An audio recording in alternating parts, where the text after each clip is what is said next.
Good morning students, we are Lakshya coaching classes and मेरा नाम है कविता नामदेव श्रीवास्तव। तो आज हम अपना chapter number 2 work energy and power continue करेंगे एंड आज जो रिमेनिंग पोर्शन था इस चैप्टर का उसे कवर करते हैं। तो चलिए स्टार्ट करते हैं हमारे सबसे पहले टॉपिक मैकेनिकल एनर्जी से। So mechanical energy, my student, is defined as the energy possessed by a body due to its state of rest or motion। तो जब भी कोई ऑब्जेक्ट रेस्ट में होता है या फिर मोशन में होता है तो कुछ एनर्जी पोजेस करता है। वो एनर्जी कौन सी होती है? वो एनर्जी कहलाती है मैकेनिकल एनर्जी।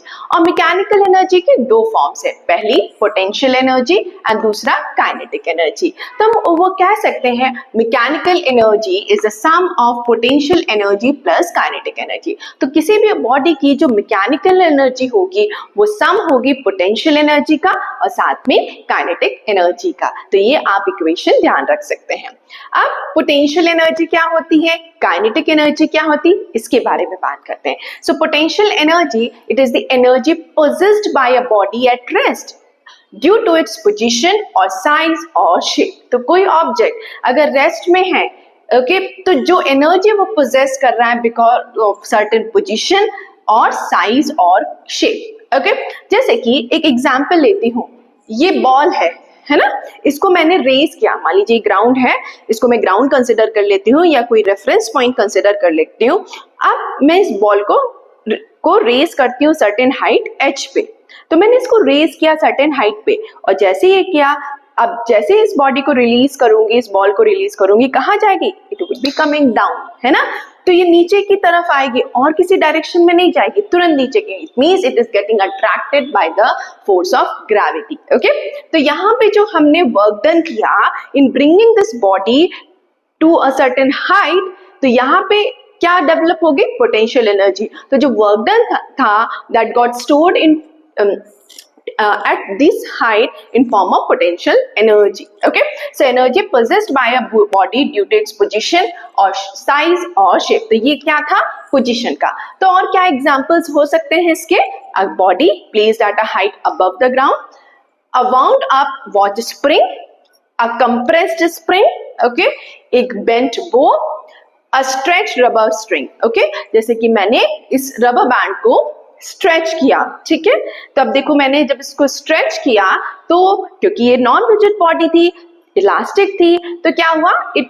अब मैंने कुछ एक्सटर्नल फोर्स अप्लाई किया so that it got deformed. ये डिफॉर्म हो गया, लेकिन जैसे ही मैं है इस external force, right now I am applying the external force, है ना, अप्लाई कर रही हूँ, तो ये देखो डिफॉर्म है। अब मैंने इसको रिलीज कर दिया, कहाँ जाएगी body? It will try to deform back and gain its original position, है ना। तो ये क्या थी? certain shape और size की वजह से इसने कुछ energy gain करी। वो energy कौन सी थी? potential energy। Okay, so I hope ये potential energy का concept clear हो गया है। अब potential energy को जो हम symbol use करते हैं representation के लिए वो है आपका U, capital U। और क्योंकि ये energy है सो इसकी भी SI यूनिट होती है जूल। जूल को लिखने का तरीका वही है, जब लेटर्स आप वर्ड्स में लिख रहे हैं तो स्मॉल लेटर्स में होंगे सारे और इसका जो सिंबल होगा वो कैपिटल J होगा। अब बात करते हैं हम फॉर्म्स ऑफ पोटेंशियल एनर्जी की। तो बेसिकली टू फॉर्म्स है पोटेंशियल एनर्जी की। एक ग्रेविटेशनल पोटेंशियल एनर्जी है जो कि एग्जिस्ट करती है due to the changed position of an object. Object की पोजीशन चेंज करने की वजह से डेवलप होती है। और दूसरी है इलास्टिक पोटेंशियल एनर्जी जो डेवलप होती है due to the change in shape and size of the object, जैसा कि अभी हमने एक एग्जांपल से समझा। अब हम बात करते हैं ग्रेविटेशनल पोटेंशियल एनर्जी की, जो वन ऑफ द फॉर्म है पोटेंशियल एनर्जी की। तो gravitational potential energy, please definition इसको जरूर लिखेगा। It is the potential energy possessed by a body due to the force of attraction of earth on it is called the gravitational potential energy। तो जैसा भी हमने discuss किया था, अगर इस पेन को मैं ड्रॉप करूंगी तो it would be coming down because the force of gravity is acting on it. Okay, तो इसको अपनी तरफ अट्रैक्ट करेगी। ओके, ठीक है। तो उससे जब हम किसी ऑब्जेक्ट को रेस करते हैं to a certain height, okay, तो जो एनर्जी डेवलप हो रही है that is basically the gravitational potential energy. इसके बारे में डिटेल में बात करेंगे जब तक हम बात करते हैं इलास्टिक पोटेंशियल एनर्जी की। इलास्टिक पोटेंशियल एनर्जी क्या है? ये बेसिकली डेवलप होती है जो ऑब्जेक्ट नॉन रिजिड होते हैं, जिसमें प्रॉपर्टी ऑफ इलास्टिसिटी होती है, जो फ्लेक्सिबल है, जिनको हम स्ट्रेच कर सकते हैं।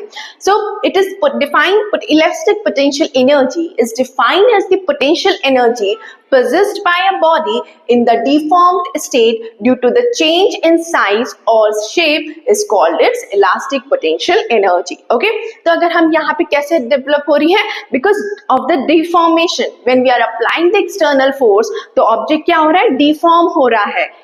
जैसे ही हम एक्सटर्नल फोर्स को रिमूव करेंगे, जैसा कि अभी हमने नेल प्लास्टिक के केस में देखा था, रबर बैंड के केस में देखा था, तो क्या हो रहा है? जब हम उसको एक्सटर्नल फोर्स अप्लाई कर रहे हैं तो जो एनर्जी डेवलप हो रही है वो है पोटेंशियल एनर्जी। जैसे ही हम उसको एक्सटर्नल फोर्स को रिमूव करेंगे, they will try to regain its original position. वापस से डिफॉर्म जो हुए थे, वापस से अपनी ओरिजिनल फॉर्म में आने की कोशिश करेंगे। ठीक है, पोटेंशियल एनर्जी एक ही फॉर्म ऑफ एनर्जी में कन्वर्ट होती है, काइनेटिक एनर्जी, जिसके बारे में हम थोड़ी देर में अभी बात करेंगे।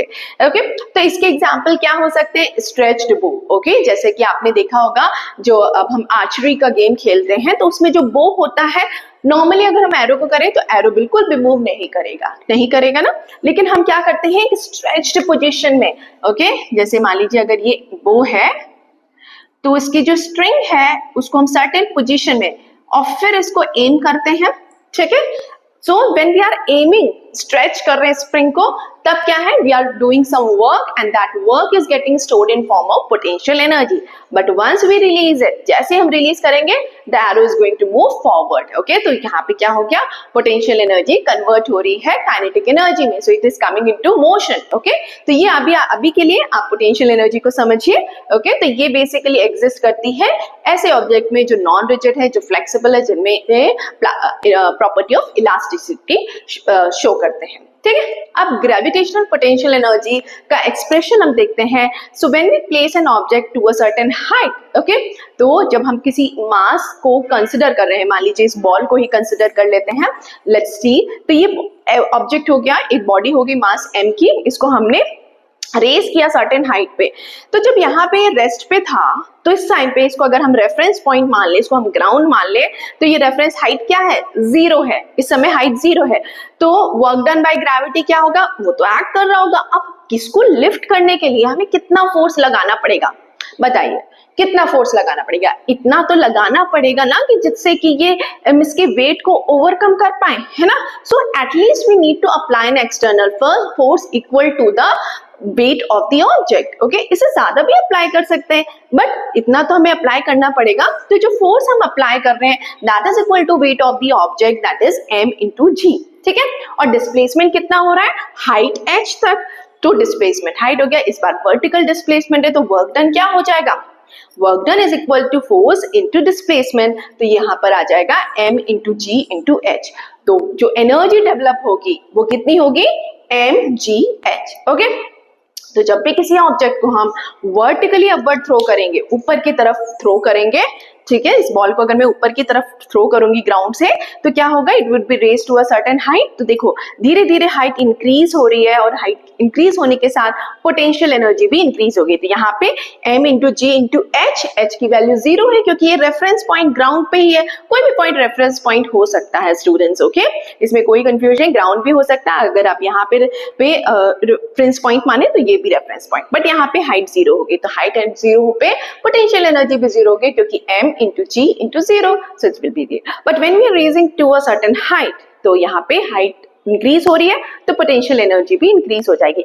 Now when we allow this object to fall down, तो धीरे धीरे height decrease होगी, तो potential energy भी decrease होगी। So when the object is thrown vertically upward, its height increases, potential energy also increases. But when the object is released from a certain height, its height decreases, so potential energy also decreases.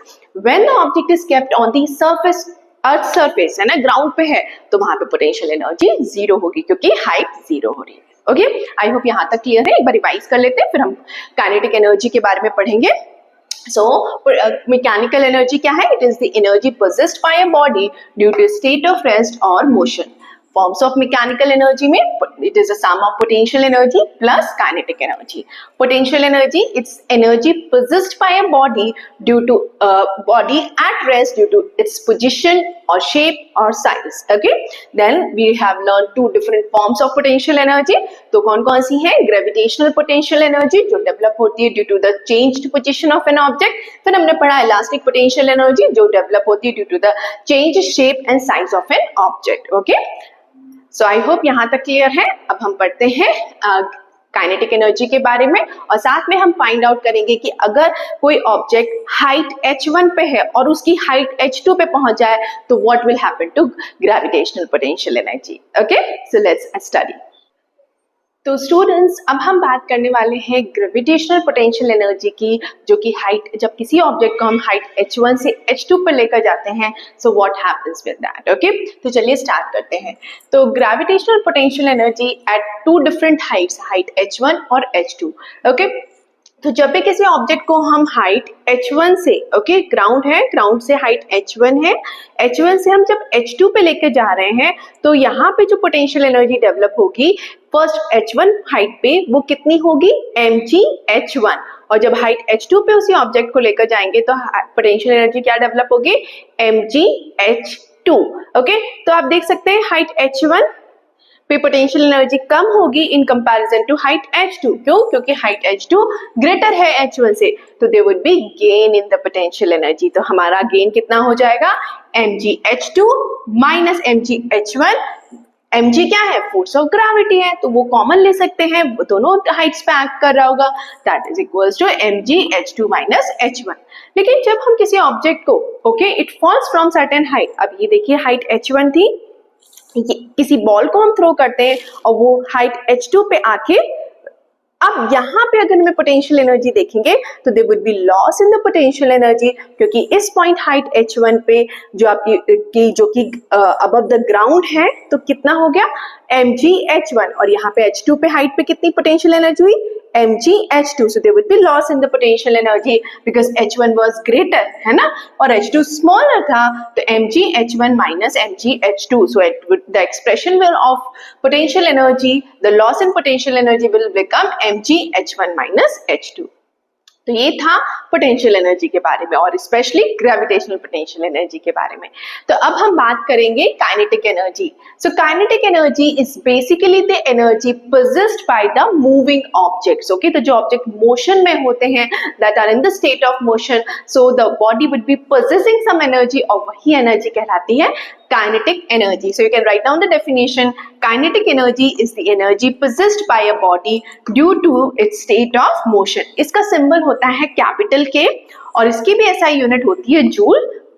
Okay, and symbol joule का symbol हम capital J लिखेंगे. ठीक है, अब कहाँ पे हमें ये काइनेटिक एनर्जी देखने को मिलेगी? सो कोई भी ऑब्जेक्ट जो कि मोशन में है, ओके, दैट वुड बी, या जो भी मूव कर रहा है उसमें जो एनर्जी है that is because of the kinetic energy. So a car in motion, a rolling ball, a bullet fired from a gun. Okay, जब हम गन से बुलेट को फायर करते हैं तो bullet starts moving with very high velocity, तो उस time पे वो जो एनर्जी पोजेस कर रही है वो kinetic energy. An apple falling from the tree, okay, moving hands of a clock. Okay, ये सब क्या है? एग्जांपल्स हैं काइनेटिक एनर्जी के.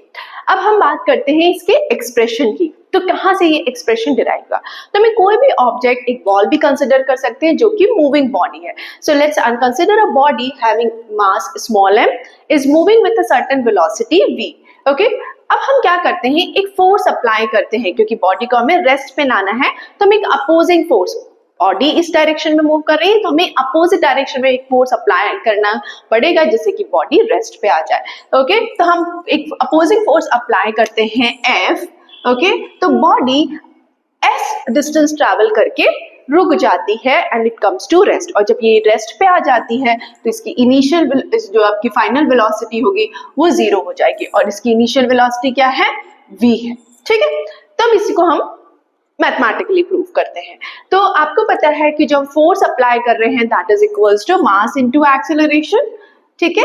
अब यहाँ पे हम अपोजिंग फोर्स अप्लाई कर रहे हैं, तो अपोजिंग फोर्स क्या कहलाएगा? रिटार्डिंग फोर्स, क्योंकि हम मोशन के अगेंस्ट फोर्स अप्लाई कर रहे हैं, so that the object comes to rest. Okay, तो काइनेटिक एनर्जी जो है कैसे डेवलप होगी? It would be the work done by the retarding force. तो काइनेटिक एनर्जी का फॉर्मूला हो जाएगा F into S। ओके, तो इनिशियली बॉडी किस वेलोसिटी के साथ मूव कर रही थी? With velocity v, because body was in motion. अब जब फाइनल वेलोसिटी की बात करेंगे, क्योंकि बॉडी रेस्ट पे आ गई, रेस्ट मतलब इनिशियल वेलोसिटी 0 हो गई है, तो फाइनल वेलोसिटी बन जाएगी 0 because body comes to rest. Acceleration क्या है? क्योंकि हमने रिटार्डिंग फोर्स अप्लाई किया था अपोजिट डायरेक्शन में, so it was the retardation. Okay, तो ये रिटार्डेशन था, और आपको पता है retardation is nothing but negative acceleration. तो अगर एक्सेलरेशन की वैल्यू हमें निकालनी होगी तो क्या बन जाएगी? एक्सेलरेशन की वैल्यू हो जाएगी -a और रिटार्डेशन की वैल्यू a। ध्यान दीजिएगा।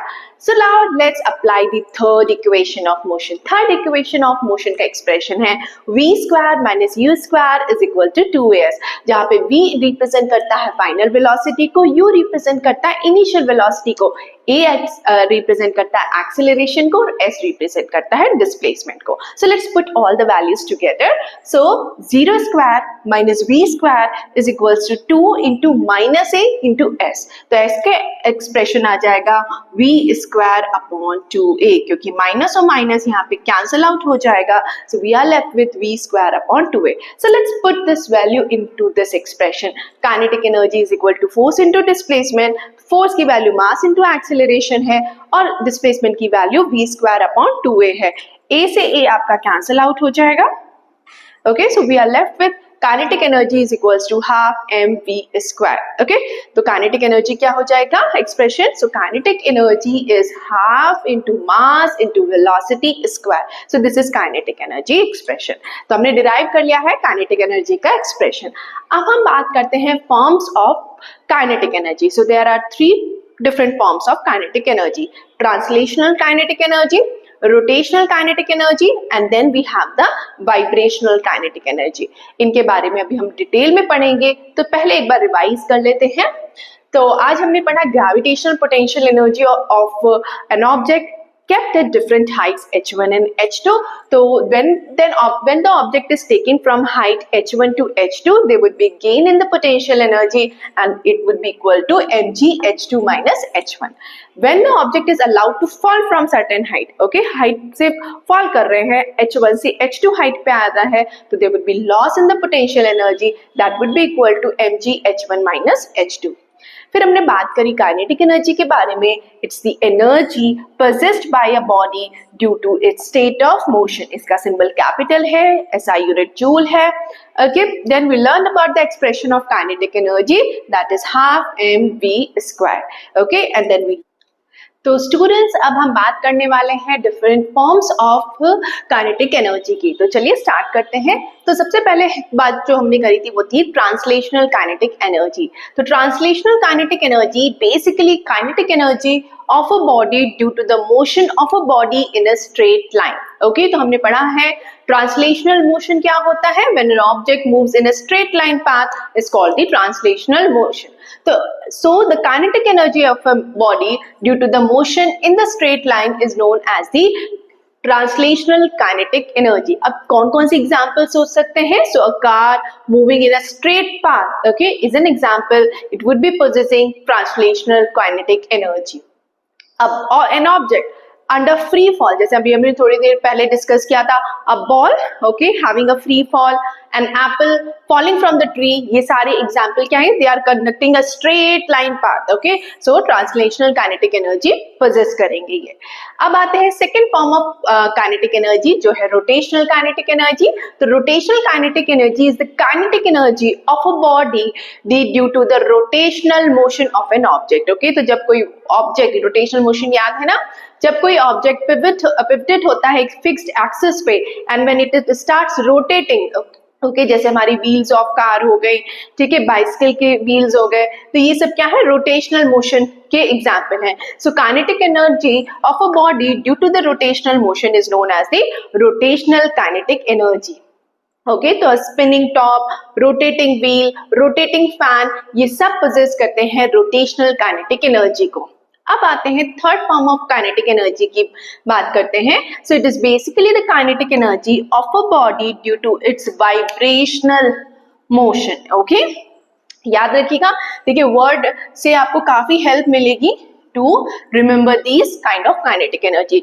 सो अब इसके लिए क्या करना है, एक वायर लेना है, हमें दोनों एंड्स पे फिक्स करना है, क्लैंप करना है, और अगर हम बीच में स्ट्राइक करते हैं ओके तो जो आपका वायर होगा it will start vibrating. Okay जैसा कि आपकी गिटार की स्ट्रिंग्स हुई है ना, गिटार की स्ट्रिंग्स दोनों एंड्स पे फिक्स होती हैं और जब हम बीच में प्लग करते हैं स्ट्रिंग को इट स्टार्ट्स वाइब्रेटिंग। तो जो उस टाइम पे वायर पोजेस कर रहा है that is the vibrational kinetic energy. Okay एक और एग्जांपल में ले सकते हैं कि स्टील की स्ट्रिप ले लें, उसको एक एंड पे फिक्स कर दें okay and then we just struck at the other free end. Okay तो वहां पर क्या होगा, वाइब्रेशन होगी, इट विल स्टार्ट वाइब्रेटिंग। तो आपने देखा होगा स्विमर्स है ना, जब वो स्विमिंग करने के लिए जंप कर रहे होते हैं पूल में तो देयर इज, तो वो एंड क्या है, फ्री है, अनदर एंड इज फिक्स, तो this is how it is. तो जब यहाँ से स्ट्राइक करते हैं इट स्टार्ट्स वाइब्रेटिंग। तो ये सारे ही एग्जाम्पल्स जो मैंने दिए हैं वो वाइब्रेशनल काइनेटिक एनर्जी के थे। Okay, now let's talk about a very important relationship between kinetic energy and momentum. So kinetic energy का formula हमने already पढ़ लिया था, that is half into mass into velocity square. और momentum is the product of two things, mass and velocity. Okay, तो momentum का formula हम momentum को small p से represent करते हैं m into v. अब इसी से अगर हम वेलोसिटी की वैल्यू फाइंड आउट करने के लिए ये ट्राई करें तो फॉर्मूला क्या बन जाएगा, P अपॉन m, मतलब momentum upon mass of the body. So let's put this value of velocity in our own formula, kinetic energy is equals to half into v square. So p square upon m square आ जाएगा। m और m square को cut करेंगे तो यहाँ पे m बचेगा। सो हमारा फॉर्मूला बन जाएगा kinetic energy is equals to p square upon 2 multiplied by m. So kinetic energy is equals to momentum square upon 2 twice into mass of the body. Okay? तो अगर इसी से अगर हम kinetic energy और momentum को relate करना चाहें तो momentum is equals to under root 2m into k. So it will become 2mk. Okay? Now let's talk about the different cases. Okay? So let's take two bodies. One is the light body having the mass small m. Another body, heavy body, जिसको हमने B से name किया है, that is having the mass capital M. दोनों का same momentum है, momentum की value same है, so momentum A is equals to momentum B is equals to P। Okay तो हमने यहाँ पे इसको मोमेंटम को सेम माना है। अब इस केस में अगर हमें काइनेटिक एनर्जी फाइंड आउट करनी पड़े दोनों की तो क्या इस तरह के क्वेश्चंस भी आते हैं। So ratio of kinetic energy, अब हम यहाँ पे kinetic energy A upon B find out कर रहे हैं, मतलब लाइट बॉडी की kinetic energy divided by the kinetic energy of the heavy body, है ना। तो p square upon 2m, p square से p स्क्वायर कैंसिल हो जाएगा, सो वी आर एंड 2 से 2 कैंसिल हो जाएगा एंड ये m आपके न्यूमरेटर में पहुंच जाएगा and small m will reach to denominator. अगर मान लीजिए पूछ लिया जाए कि kinetic energy of b upon heavy object upon तो ये फॉर्मूला हो जाएगा small m upon capital M। Okay तो ये कब है, जब हैवी ऑब्जेक्ट और लाइट ऑब्जेक्ट के मास में डिफरेंस है। Okay so when capital M is greater than small m, then in that case kinetic energy of the first body, the lighter body would be more than the kinetic energy of the heavy body. Okay now case 2 में हम क्या consider करेंगे कि kinetic energy same है दोनों bodies की। Okay mass पहले की तरह A था लाइट बॉडी का स्मॉल m और B जो हमारी हैवी बॉडी है उसका मास कैपिटल M है। तो यहाँ पे अगर हम रेशियो फाइंड आउट करें मोमेंटम का तो it would be PA upon PB is equal to under root 2mk upon under root 2 capital MK। तो यहाँ से 2m कैंसिल हो जाएगा, k कैंसिल हो, so we are left with m into small m under root small m upon capital M। लेकिन अगर ratio पूछ लिया जाए momentum of the B body with respect to first means heavy body upon light body, तो इसका formula हो जाएगा under root capital M upon small m। तो सिंस यहाँ पे M कैपिटल M रिप्रेजेंट करता है हैवी बॉडी को, स्मॉल m रिप्रेजेंट करता है लाइट बॉडी को, तो उस केस में जो मोमेंटम आपका हैवी बॉडी का होगा वो ज्यादा होगा in comparison to the momentum of the lighter body. Okay, I hope ये क्लियर है। अब हम बात करते हैं वर्क एनर्जी थ्योरम की। तो वर्क एनर्जी थ्योरम ये बेसिकली रिलेट करता है वर्क को आपकी एनर्जी से। सो या according to work energy theorem, the increase in kinetic energy of a moving body is equal to the work done by a force acting in the direction of force. Okay, तो यहाँ पे इसको समझने के लिए let's understand, let's take a body of mass small M. Okay, तो initially एक body है स्मॉल एम की, मोशन में है, क्योंकि हम काइनेटिक एनर्जी की बात करें तो we have to talk about velocity.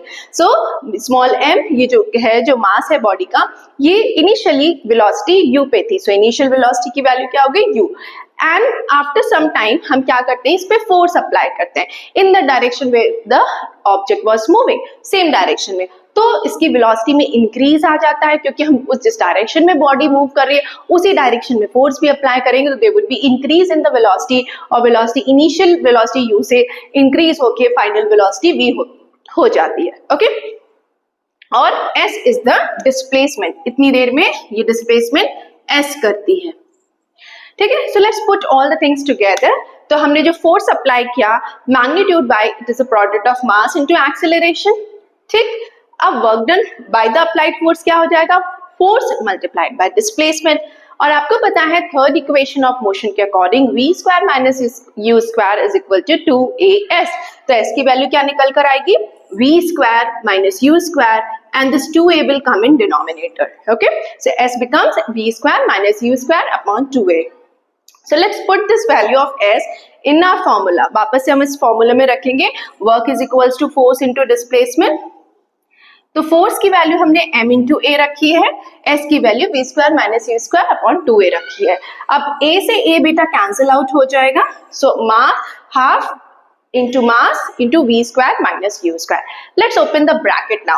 Bracket को ओपन करेंगे तो हमारा एक्सप्रेशन बन जाएगा half into m into v square minus half into m into u square. Okay, तो half into m into v square was the final kinetic energy, half into m into u square was the initial kinetic energy. तो यहाँ से हमें expression मिलता है work done is equals to final kinetic energy minus initial kinetic energy, so work done is equal to change in kinetic energy. तो ये जो triangle आप देख रहे हैं दैट शोज द चेंज। ठीक है, डेल्टा कहते हैं इसको, delta kinetic energy means change in kinetic energy. तो ये था आपका वर्क एनर्जी थ्योरम जो वर्क और एनर्जी को रिलेट करता है। आई होप एक बार क्लियर हो गया। एक बार फिर से रिपीट कर लेते हैं हम। सो अभी हमने पढ़ा translational kinetic energy, so it is one of the form of kinetic energy जो कि possess this is the kinetic energy possessed due to the motion in the straight line. फिर हमने पढ़ा रोटेशनल काइनेटिक एनर्जी को, it is the kinetic energy of a body due to the rotational motion. फिर हमने पढ़ा vibrational kinetic energy को, it is the kinetic energy of a body due to its vibrational motion. फिर हमने पढ़ा relationship between kinetic energy and momentum. तो kinetic energy is equal to p square upon 2m and kinetic energy and momentum is equals to under root 2 into m into k। फिर हमने different cases पढ़े जिसमें हमने जब same momentum है तो heavy object और लाइट ऑब्जेक्ट में मास हैवी ऑब्जेक्ट का ज्यादा होगा तो काइनेटिक एनर्जी भी लाइट ऑब्जेक्ट की ज्यादा होगी in comparison to heavy object. अगर हम सेम काइनेटिक एनर्जी का केस डिस्कस करें तो momentum of the heavy object would be more than the momentum of the light object. फिर हमने वर्क एनर्जी थ्योरम पढ़ा जिसमें वर्क को हमने रिलेट किया काइनेटिक एनर्जी के साथ। Okay, so it is equals to increase in kinetic energy. तो आई होप यहाँ तक क्लियर है आप सबको। ओके, सो अब हम इसके बाद different forms of kinetic energy पढ़ेंगे, तो प्लीज अच्छे से नोट्स बनाइए और सारे कोई भी कमेंट्स हो, कोई भी डाउट हो, आप मुझे कमेंट सेक्शन में लिख सकते हैं।